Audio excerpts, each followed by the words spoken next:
So, welcome to the Rum Ration podcast, the podcast where we talk about dates, facts, historical happenings, but also toast traditions and the odd tipple as well. I'm Rejoy. And I'm Colin, and today we're diving into a uniquely Canadian tradition that combines a bit of royal flair, a touch of military protocol, and of course, a splash of moose milk. Have you ever heard of the New Year's Levee? The levee.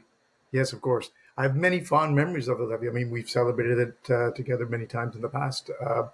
It's a chance to shake hands with dignitaries, meet up with old comrades.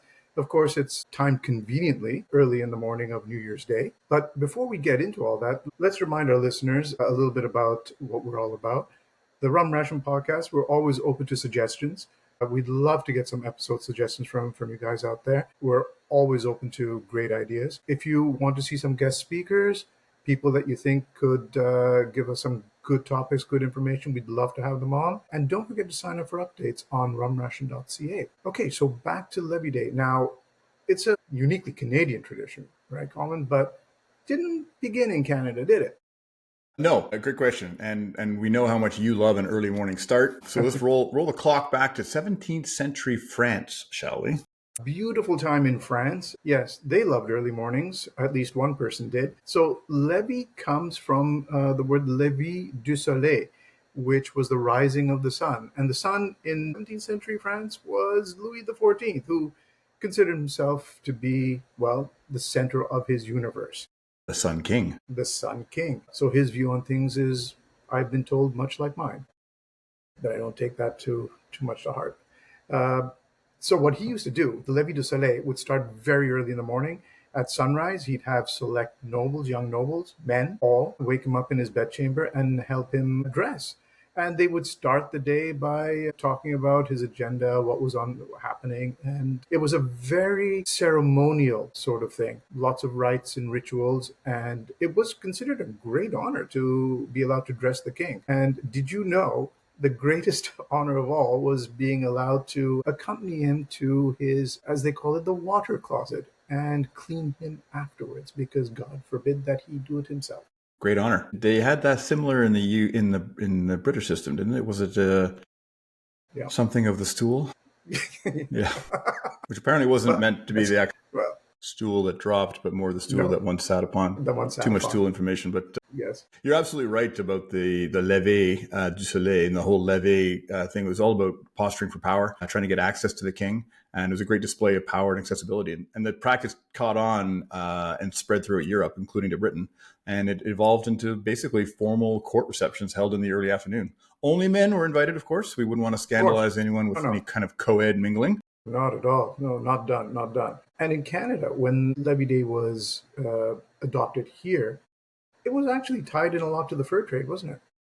Yeah, because the French brought it across. So in Nouvelle France, they brought the levee tradition with them, and it was in Canada that it found the new home on New Year's Day, thanks to the fur trade, because the fur traders would come pay their respects to the master of the fort, which was the government representative, on New Year's Day. And you also got to think, this time of year, it's dark. You're only getting 5, 6, 7 hours of daylight if you're lucky.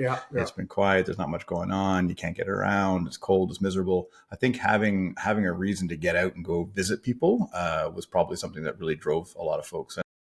The custom was adopted by colonial governors, lieutenant governors. It still is across the country.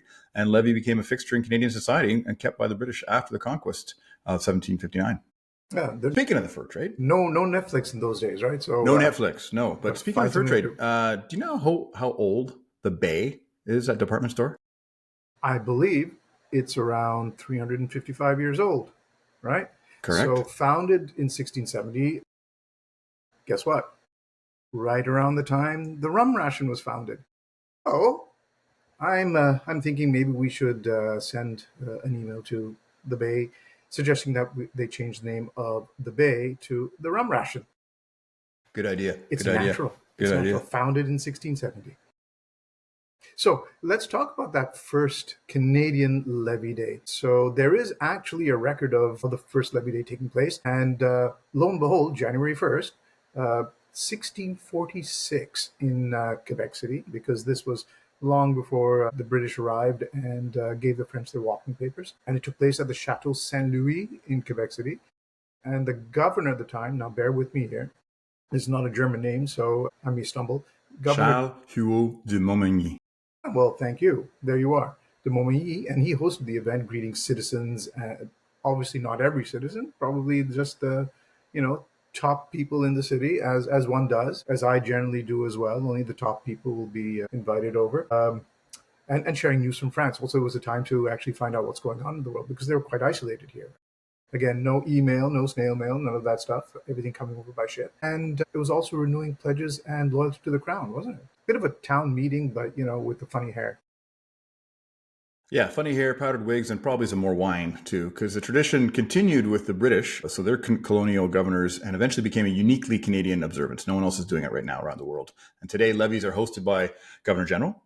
You've got lieutenant governors. You've got some mayors do it across the country. You've got military establishments and a lot of different municipalities. I did a quick Google search earlier and was impressed at just how far and wide this continues today. Just type Levée 2025 into your browser of choice, and chances are you'll find an event pretty close to you.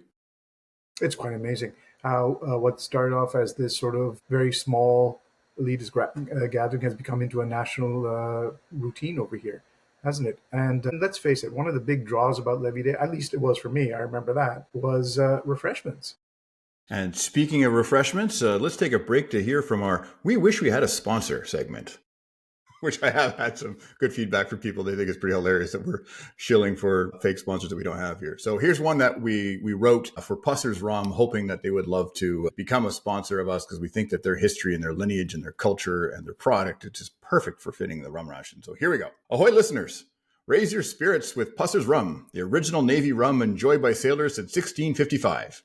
Experience the rich tradition and bold flavor that fueled seafaring adventures. Pusser's Rum. Chart your course with a true classic. See, that's it. The high quality level of advertising that a fantasy sponsor like Pusser's could expect from such a classy podcast such as the Rum Ration. It's You will stunning, really. only get it from us here, and that was dubiously convincing. But yes, exactly. So if anybody from Pusser's Rum is listening, we are more than happy, thrilled, in fact, if we heard back from you. So we would also like to sample the product. You never know. We don't. We work for almost free, so we're pretty good to go. Almost and free, if necessary, for free.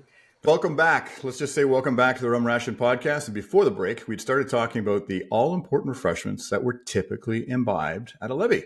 And of course, no levee is complete in Canada without a taste of moose milk. And before you ask, there's no need to call PETA. No actual moose were harmed in the making of this beverage. It's a delightful concoction that has evolved over the years and is mostly just melted ice cream, eggnog. Yeah, and before that, in colonial times, guests were treated to wine and cheese, weren't they? Now, the cheese aged well, but the wine less so. So a lot of wine, much like beer, when we were talking about the early episode of the Rum Ration, would turn sour and not particularly good to drink. So they would then put herbs and spices and all sorts of things to make it more palatable. And eventually, again, this is a Canadian thing. It became known as le sang de caribou, or caribou blood. Le sang de caribou, or caribou blood. Yeah, when the British took over, they swapped the wine for whiskey because that handled the journey a lot better. It didn't get cloudy or sour. And they mixed it with goat's milk, nutmeg, and cinnamon, thus creating an anglicized version that they called moose milk. Today's recipes vary, as I said before, often including rum, eggnog, ice cream, and secret ingredients guarded by those who prepare it. And at the RMR, we have the famous RQ's recipe, named for RQMS, Regimental Quartermaster Sergeant Howard Goldstein, and we'll publish his recipe on the Rum Ration podcast website at rumration.ca. Rejoy, I'm going to share some pictures of the RQ while we tell a couple of stories. Why don't you start off telling us who RQ was? RQ, my goodness, I have such wonderful memories, wonderful and terrifying in many ways. I still wake up screaming at night sometimes, afraid that I haven't polished the mess silver. So he was, of course, the RMR's most famous mess steward of the officers' mess, and he was a terror to every junior officer, and I can say also to, I think, many senior officers, because all the senior officers started off as junior officers. So we and he was the mess steward for over 30 years, wasn't he, Colin? So everybody has had their interaction with RQ, and it has always been memorable. But I'd like to share a story here that another retired RMR officer, whom we know very well, Rick Garber, who sent in to us. It's a wonderful story from RMR from RQ's time when he was overseas during the Second World War, and he spent the entire war overseas, I believe. So this is around 1944, I believe, and I'll read what Rick sent it to us. So he says, RQ was a driver in the 32nd Recce Regiment after the RMR was disbanded, quote unquote. At a point in time, the Padre was in need of a new driver, a plum job, behind the lines, less likely to bump into a tiger tank. Of course, RQ applied and was duly interviewed by the Padre. A fine interview, until the Padre asked a final question. And of course, you will assist me with the Holy Eucharist. The RQ's deer in the headlights look said it all as the Padre asked, "What is your name, Corporal?" "Goldstein, sir." Goldstein. Back to the front lines for poor Corporal Goldstein. So I got a couple of RQ stories that I can share. And one, I'm going to start off with an observation. First of all, you can see the screen that I'm sharing. On the top left over here is the RQ. And I didn't know he smoked a pipe. So that's pretty cool that see the RQ there. And he looks pretty tall in that group. And that's one thing, that must have been the shortest group of people known to man, because RQ was probably a stunning 5 foot if he was anything.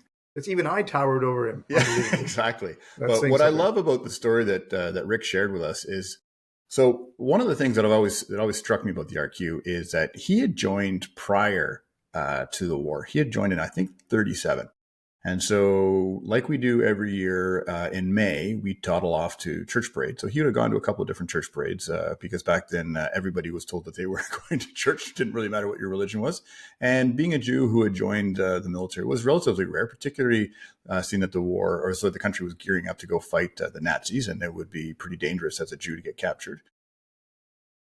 But what I love is the fact that he deployed in December 1939 with the regiment. The RMR was part of the first contingent that went over to the UK when war broke out. And so they would have done a weekly church parade. Every Sunday, everyone would march down to church parade.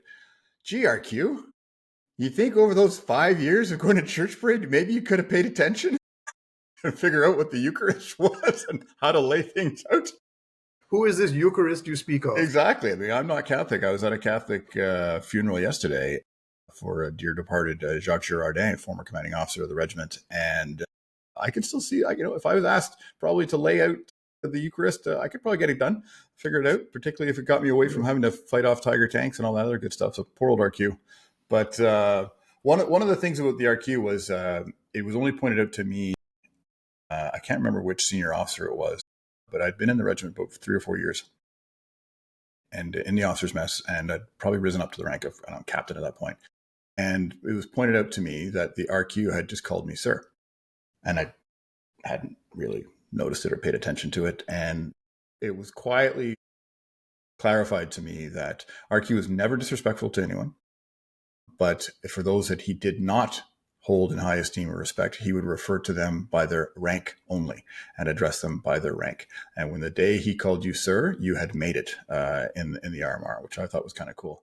And he was a selfless man. He and his wife took in over 100 foster care children.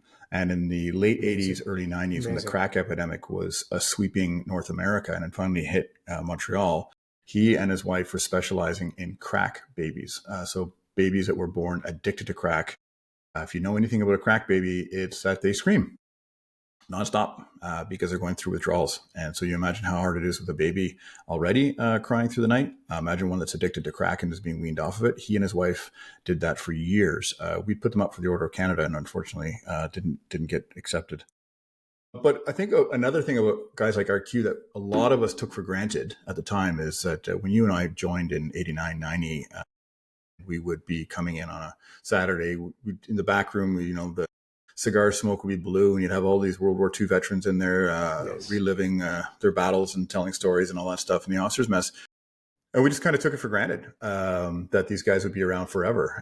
And we got to be able to rub shoulders with them. And so, here's another picture of RQ. Great privilege that was. On the bottom here, third from the left. This was 1971. So he served from 1937 to 71.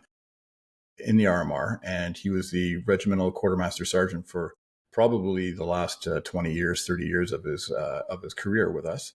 And this is a picture that I love because it's the one that most of us always remember. And one thing that we took for granted is, I remember the RQ getting a letter from Veterans Affairs telling him that there's a suspected case of cancer he might have. He needed to check a certain spot on his hip to see if there was any lesions or bruising forming. And sure enough, there was. So he was instructed to go down to the hospital and get it checked out. And yep, there was a cancer growing out. And it was because of the compasses that they used to carry on the webbing and where it sat. And because the iridium or whatever it was, the nuclear capability on that to make it glow, and it did glow, was a potential to form cancer. So these were World War II lived experiences that we just got to share with them.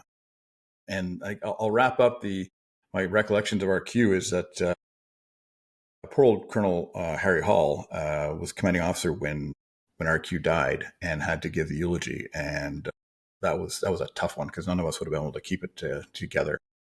We were closer to RQ than we were to our own grandparents a lot of times, and the way he took care of us. And if you ever go into the officers' mess in the Royal Montreal Regiment, you'll see there's a memorial to RQ, and there's a picture of him standing behind the bar, not this bar here in the kitchen, but in the actual bar itself. Yes. And it's transposes another picture beside him in World War II uniform behind a machine gun. And there's a nice little description of the RQ. And on the last line, it says, "We, the officers of the Royal Montreal Regiment, promise to keep our bloody feet off the table." Because that was a big thing that RQ was always thought. He would lose his mind if he saw an officer have their feet on the table, which is true. You should, bad manners, poor manners. So that's right. God bless the RQ. God bless the RQ, a wonderful, wonderful man. And I just closed that kitchen. Yes, I have memories of that kitchen as well, along with RQ standing over me in that kitchen. So back to the moose milk tradition served on Levée Day at the regiment in the mess. You've partaken of more than a few Levée days yourself, have you not? I have, and it's a wonderful experience. Sometimes less wonderful than others, depending on how hard you partied the night before. But you get to meet community leaders, you get to meet people from other units. It's fun to see former members come back, and of course enjoy some moose milk and start the year off with a real sense of camaraderie. Yeah, it's festivity and formality, a blend of both, seamlessly in many ways. And again, I have memories of rolling into the regiment after being out New Year's Eve, early morning around 3 o'clock, and sort of crawling into the subby's room at the back. And by 8 o'clock, there you are, showered, shaved, and ready to go. And somehow, I guess, you're 20 odd years old, you're able to do it, able to stand straight and focus. So my compatriot... the guest speaker is back. The guest speaker is back due to public demand, and he has just weighed in on his opinion on moose milk as well. So tell us a little bit more about the levee today, the truly Canadian aspect of it. Yeah, so you got, like in some provinces in PEI, for example, levees begin early as 8 o'clock. You've got legions and bars offering moose milk throughout the day. It's a lively start to the new year. I checked quickly on Google earlier today, and you've got levees announced in every single province across the country, it seems, from either the Lieutenant Governor or the National Assembly or whatever they've got will be doing that. Governor General will be hosting a levee. You've got, formal receptions with some community celebrations. And at the RMR, we have a tradition called the CO's breakfast, where the officers mess, the commanding officer would make breakfast for the officers before we officially open up to the welcome visitors. I know they're not hosting it this year, but the Warrant Officers and Sergeants Mess is hosting a breakfast, and it'll start at 10 o'clock this year. The RSM will be hosting that. So I know there were times that we would go straight from the club home, shower, get into uniform, and drag ourselves into levee, and probably were cursing the breakfast aspect to it because that meant you had to get in there an hour and a half earlier and you didn't get any sleep. But one of the other cool things that we used to do, and it's not done as much anymore for the military units, is we used to have visiting parties that would go, because there's only a handful of regiments now that actually open up for Levée Day. Is that right? Okay. It's a custom that's pretty much died out, at least in Montreal. I'm not sure how it is in other cities. But back in the day when we first joined, we would be sending out visiting parties, and I remember being in charge of a visiting party because I had a car. And you would, a couple other subalterns. I So I'd be remember the that movie, designated yes. driver, and we'd go around, and I'd get to watch everyone else drink. But we would be carrying calling cards That's from the right. CO, and we'd have to give the calling card to the CO of the regiment we were visiting, and then collect their calling card. It was quite a formal thing to make sure that it's all registered and sign the guest books and all that stuff. Now, part of that, unfortunately, there were sometimes some liberation activities that would happen. Yeah. People would start collecting certain items that could be ransomed back afterwards. So a natural military tradition. yeah, it could get out of control at times, and it got We won't mention the goat. Yeah. No, but there were some serious historical artifacts that were taken out, which was more than, in my opinion, disrespectful to take from it. It's one thing to take, a candlestick or something like that and ha ha ha and get it back. But if you took, if you took the RMR's drummer boy, can you imagine how? Yeah, No, that'd be not really good, cool. not good. Yeah. I do remember the visiting parties with great fondness and being able to be a part of it. And it's also open to the public, isn't it? I mean, citizens can come into their local regimental armory and have a glass of moose milk and bring in the new year with local soldiers in their neighborhood. And children are also allowed, although I doubt the moose milk is going to be extended to them. Probably should stick away from the moose milk, yeah, because there's a reason the ice cream melts. That's all the booze that's in it. Yeah, it's not great. So if you're a history buff or a social butterfly or just want to come and pay your respects on New Year's Day, I think it's a great thing to pop into your local armory and raise a glass of moose milk with soldiers in the armory and toast in the new year. So we hope we've enjoyed this episode of Rum Ration. Learn all about Levée, a uniquely Canadian tradition, and don't forget to subscribe, leave a review, and share with your friends. And as always, cheers to history. Cheers to history. Take care.